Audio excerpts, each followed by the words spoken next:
Hello ક્યુડીઝ, કેમ છો? મેં સુરત ગુજરાતથી વઈશું અને તમારા બધાનું મારા મિની વ્લોગમાં સ્વાગત છે. ચલો, સવાર તો પડી ગઈ છે મારી. હવે બાર પેપર આવ્યું છે, પહેલે પેપર લઈ લઈએ અને ટાક છાક કરવાની મારી આદત દૂર નથી જવાની. અને વ્યૂ તો બહારનું બસ એકદમ જબરદસ્ત હતું. તો ચલો, પેપર લઈને અંદર ગયા અને ફ્રેશ થઈ ગયા ફટાફટ ઓફિસ માટે. અને આ જો મેં આજે શર્ટ પહેરેલો છે, મારો ફેવરેટ છે. અને ભાઈ, મારી ભાભી આજે સવારમાં બહાર હતા તો થોડી ગપસપ એમની સાથે કરી દીધી મેં અને ફટાફટ રેડી થઈ ગઈ છું ઓફિસ માટે. મતલબ કે રેડી એમ થઈ છું કે સ્કાર્ફ બાંધી દીધો છે, ડાકુ મંગલસિંહ વાળો લુક લઈ લીધેલો મારો. અને એક તો તમને ખબર જ છે કે સુરતમાં અત્યારે કેટલું પોલ્યુશન, કેટલું, એ તો પૂછો જ નહીં. આ જોઈ શકો છો તમે, આ છે ને સરાના દરવાજાનું છે આ વ્યૂ. મને તો લાગે છે કે ભાઈ હવે તો ઓક્સિજન લઈને જ ચાલવું પડશે સુરતમાં પણ જે પણ બોલો ભાઈ, આપણું સુરત એકદમ બેસ્ટમાં બેસ્ટ છે. આઈ લવ સુરત. હું તો સુરતની બહાર જવાનું પણ વિચારી નથી શકતી, કેમ કે અહીંયાનું ફૂડ જ એટલું ભાવે ને મને કે પૂછો જ નહીં. ચલો, એમ પણ મને છે ને આજે સિગ્નલ ઓછું જ મળેલું હતું, ફટાફટ આવી ગઈ, પંચિંગ કર્યું. અને આજે સવારમાં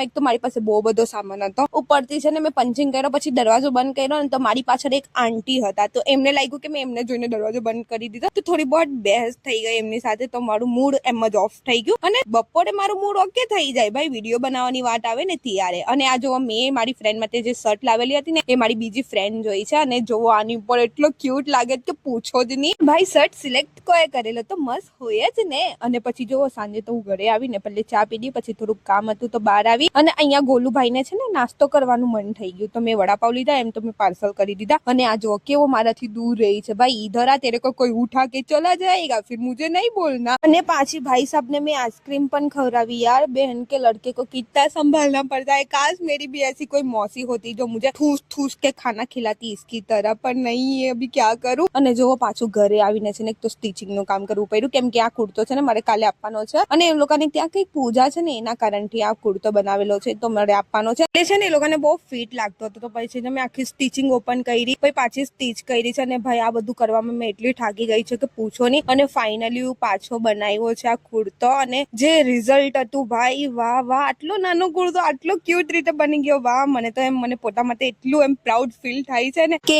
વાહ, મારી કારીગરીને તો કઈ જવાબ જ નથી. અને જો આજે છે ને મેં રાઈસ વોટર કાલે એડવાન્સમાં છે ને પલાળીને મૂકેલું, કેમ કે કાલે સન્ડે છે અને મારી ઓફિસ ચાલુ છે, તો મોર્નિંગમાં મને ટાઈમ નહીં મળશે, તો હું અત્યારથી છે ને રાઈસ વોટર લગાવી દઉં હેરમાં. પણ આ છે ને મેં ફ્રીઝમાં મૂકેલું તો બહુ ઠંડુ થઈ ગયું હતું. હવે મારે ઠંડુ લગાવવું પડે છે, કેમ કે મને ખબર નહીં હતું કે આટલું બધું ઠંડુ થઈ જશે. બહુ જ ઠંડુ હતું. હવે શું, મારે રાઈસ વોટર લગાવવું પડશે. આવું જ તો મેં ફટાફટ રાઈસ વોટર લગાવી દીધું. અને જો થોડી વાર ટીવી જોઉં છું. તમને ખબર હશે કે મારી મમ્મી ફેપ્સી લાવી છે, તો મેં ફેપ્સી ખાઉં છું અને ટીવી એન્જોય કરું છું. તો ચલો, આજના બ્લોગમાં બસ આટલું. હું તમને મળા કાલે નવા બ્લોગમાં. બસ આવી રીતે ડેલીના બ્લોગ જોવા માટે મને ફોલો કરી દો અને મારી યુટ્યુબ ચેનલને સબસ્ક્રાઇબ કરી દો.